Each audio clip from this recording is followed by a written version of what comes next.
दरवाजे पर नींबू और मिर्ची क्यों टांगा जाता है? दुकान के बाहर, घर के बाहर नींबू मिर्ची क्यों टांगते हैं? क्योंकि लक्ष्मी और दरिद्रता, इन दोनों देवियों को भगवान विष्णु का वर है कि ये प्रतिदिन भूमंडल पर विचरण करने के लिए जाएंगी। प्रतिदिन, रोज प्रतिदिन लक्ष्मी और दरिद्रता दोनों भ्रमण के लिए निकलेंगे। और जिसके घर में मिष्ठान रखा होगा, उसके घर में लक्ष्मी मीठा खाने के लिए अंदर प्रवेश कर जाती है। और नींबू और मिर्ची दरवाजे पर इसलिए बांधते हैं कि दरिद्रता हमारे घर में प्रवेश ना करे, वो दरवाजे से खाकर ही चली जाए। दरवाजे से। एक बात बहुत ध्यान रखना, जिसके घर में फ्रिज में, डलिया में या रसोई घर में नींबू और मिर्ची ये दोनों एक ही जगह रखे रहते हैं, उसके घर में कभी शांति नहीं रहती। सास बहू का, ननंद भाभी का, भाई भाई का, परिवार में कुछ ना कुछ क्लेश जरूर ही होगा। 4 दिन अगर अच्छे निकल गए तो 5वें दिन क्लेश का जाएगा। 5 दिन अच्छे निकल गए, 6ठा दिन क्लेश का जाएगा।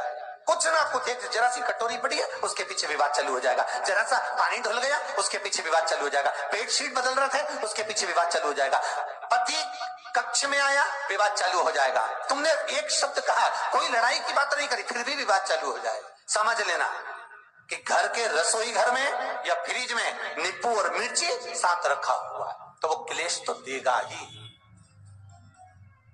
पंडितों से पूछोगे, ज्योतिषाचार्यों से पूछोगे, वो कहेंगे मोती पिना दो, कोई कहेगा पितृदोष हो गया, कोई कहेगा कालसर्प दोष हो गया, कोई कहेगा वास्तु दोष हो गया, पर वो आपको ये नहीं बताएंगे कि नींबू और मिर्ची एक डलिया में रखा हुआ है। ये हमारा वेद, हमारा शास्त्र बताएगा कि नींबू और मिर्ची ये दरिद्रता देवी को प्रिय है, और जहां नींबू और मिर्ची साथ रखा वहां दरिद्रता प्रवेश कर जाती है, और दरिद्रता गई तो वो क्लेश उत्पन्न करती है, जिससे इसके घर में सुख ना रहे। सुख नहीं रहेगा तो लक्ष्मी नहीं रहेगी, दरिद्रता उसके घर में आराम से रह सकती है। अब बहुएं कहीं किसी से पूछ रही, सास किसी से पूछ रही, हमारे घर में शांति नहीं है, हमारी बहू बहुत अच्छी थी, पहले बहुत क्लेश करती है, हमारी सास बहुत अच्छी थी, बहुत क्लेश करती है, घर में विवाद इतना ज्यादा होता है। गुरुजी, जरा सी बात के पीछे विवाद होगा इतना बड़ा फैल जाएगा, पति पत्नी में जरा सी बात होगी इतना बड़ा फैलाना हो जाएगा, बच्चों को थोड़ा सा समझाओ इतना बड़ा फैलाना हो जाएगा। कारण क्या है? उसका कारण है तुम्हारे घर में जरूर एक डलिया के अंदर नींबू और मिर्ची या फ्रिज के एक बॉक्स के अंदर नींबू और मिर्ची रखा हुआ है, उसका क्लेश तुम्हारे यार रहेगा ही, सदा रहेगा। इसलिए महाराज नींबू मिर्ची दरवाजे पर टांगा जाता है, बाहर संग नहीं, बाहर जाए। एक बात बहुत सुंदर है, जैसे दूध और दही दोनों एक ही झोले में, एक ही बैग में, एक कैरी बैग के अंदर दूध और दही अलग अलग पॉलिथीन में बंधे हुए हैं, अलग अलग डोलची में, अलग अलग डब्बे में रखे हुए हैं। एक व्यक्ति एक ही बैग के अंदर दूध और दही ये दोनों चीज अगर लेकर घर के अंदर आता है तो उसके घर में संपदा की तो कमी आती ही है, उसके घर में संपदा टिकती नहीं है। घर में अगर लाख रुपए रखे हैं तो 3 दिन या 4 दिन के अंदर वो पैसा वापस जाना है। दही और दूध अगर एक ही साथ आया है, एक ही व्यक्ति एक ही झोले में, एक ही बैग में, एक ही कैरी बैग में अगर लेकर आया, उसी तरह नींबू और मिर्ची का भी क्रम है महाराज। कई कई सब्जी वाले उसको एक साथ बांध देते, नहीं नहीं, नींबू वाले अलग बैग में डाल लो, पन्नी में अलग बांधकर या झोले में अलग बांधकर मिर्ची रख लो, वो चल जाएगा, पर एक साथ अलग हो। मेरे को मालूम है दरिद्रता कि तेरे को खट्टा और तीखा पसंद है, इसीलिए महाराज हमारे हिंदू धर्म में बेटी की विदाई में 4 चीजें नहीं दी जाती। बेटी की विदाई में 4 चीजें नहीं देते। पहली झाड़ू, दूसरी सुई, तीसरी चलनी और चौथा आचार। पर बेटी की विदाई में, बेटी के कन्यादान में ना तो झाड़ू जाएगी, ना सुई जाती है, ना चलनी जाती है, ना अचार की बरनी जाती है। और मेरा निवेदन है, अगर बेटी को तुम्हारे घर का, तुम्हारे हाथ का अचार कितना भी पसंद हो और बेटी के मम्मी बना के दे दे, नहीं, मत देना, क्योंकि बेटी तन, मन और धन, ये तीन चीजों से दुखी रहेगी। अगर माँ ने अचार दे दिया तो बेटी के घर में या तो तन से दुखी रहेगी, या मन से दुखी रहेगी, या धन से दुखी रहेगी। बेटी को ये तीन दुख तो रहेंगे ही। कई लोग तो अपनी बहू से कहते हैं, बेटा तू मायके जा रही, तेरी मम्मी के हाथ का अचार अच्छा लगता है, लिया ना बांध के।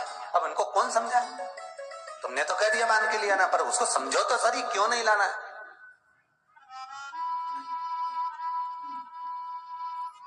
महाराज, दरिद्रता देवी को क्रोध आ गया। लक्ष्मी जी के साथ नारायण जाने लगे तो लक्ष्मी जी बोली, रुको प्रभु, मेरी बहन पीपल के पेड़ के नीचे बैठी है, आप कृपा करो। भगवान विष्णु ने कहा, सुनो लक्ष्मी, लक्ष्मी और नारायण इस पीपल के वृक्ष के नीचे आकर दरिद्रता देवी से मिले हैं। 7 दिन तक, पूरे सप्ताह पीपल के वृक्ष के नीचे लक्ष्मी और नारायण का वासा होगा। जो पीपल के वृक्ष के नीचे आकर दीप जलाएगा, पूजन करेगा, पाठ करेगा, उसको संपदा की प्राप्ति होगी। इतने में दरिद्रता देवी खड़ी हो गई और दरिद्रता ने कहा, वाह नारायण वाह, क्या बात है आपकी, पीपल के वृक्ष के नीचे तुम मिलने के लिए आए, मैं तो पहले से बैठी थी। 7 दिन तुमने अपने कर लिए, इसमें 1 दिन मेरा होगा। भगवान ने कहा, कौन सा? तब दरिद्रता देवी कहती है, रविवार का दिन पीपल के वृक्ष के नीचे ये दरिद्रता देवी विराजमान रहेगी। अगर रविवार के दिन कोई पीपल के वृक्ष के नीचे आएगा तो उसके साथ दरिद्रता देवी उसके घर में प्रवेश करेगी। इसलिए शास्त्र रीति में भगवान विष्णु ने उसी समय पलटवार करते हुए कह दिया, अरे ओ दरिद्रता सुन, पीपल के वृक्ष के नीचे अगर कोई रविवार को आया, कोई पूजन की सामग्री लेकर आया, हाथ में कुछ ना कुछ उसके हुआ, खाली हाथ आया, तो तू उसके घर में प्रवेश करेगी। और अगर भरा हुआ हाथ रहा तो तू उसके यहाँ प्रवेश नहीं कर सकती।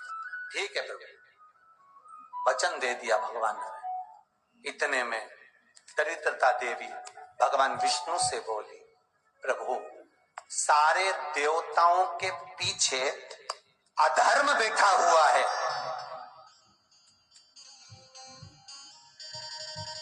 सारे देवताओं के पीछे अधर्म बैठा हुआ है। दुख और दरिद्रता कहां जाकर बैठे हैं, आप स्थान बता दीजिए। आपको अब भी कहा कथा में कि देवताओं के पीछे, देवियों के पीछे पीठ के भाग में अधर्म का निवास है, आगे धर्म का निवास है। इसलिए मंदिर में अग्रण्य प्रणाम करना चाहिए, आगे क्यों, पीछे नहीं। दरिद्रता देवी कहती है, ये दरिद्रता और दुख कहां जाकर बैठेंगे, आप वर दीजिए। भगवान विष्णु ने कहा, ये भी तेरे लिए है, तू लक्ष्मी की बहन है, मांग ले, तुझे कहां बैठना है, कहां रहना है। दरिद्रता देवी कहती है, जिस घर में स्त्री दोपहर में सोती होगी उसके घर में दुख और दरिद्रता दोनों जाएंगे। जिनके घर में कांटेदार पेड़े लगे होंगे, पौधे लगे होंगे, उनके घर में दुख और दरिद्रता दोनों जाएंगे। जिनके घर में रात्रि में बासी बर्तन पड़े रहेंगे, उनके घर में दुख और दरिद्रता दोनों जाएंगे। भगवान विष्णु बोले, ठीक है। इतने में दरिद्रता देवी बोली, सारे देवताओं में प्रथम मान्य होने वाले श्री गणेश जी महाराज की पीठ के पीछे कोई नहीं बैठा, अधर्म नहीं बैठा। आप हमें वर दो कि दरिद्रता और दुख गणेश जी की पीठ के पीछे विराजमान हो। पृष्ठभाग में दरिद्रता और दुख दोनों रहेंगे, वर दो आप।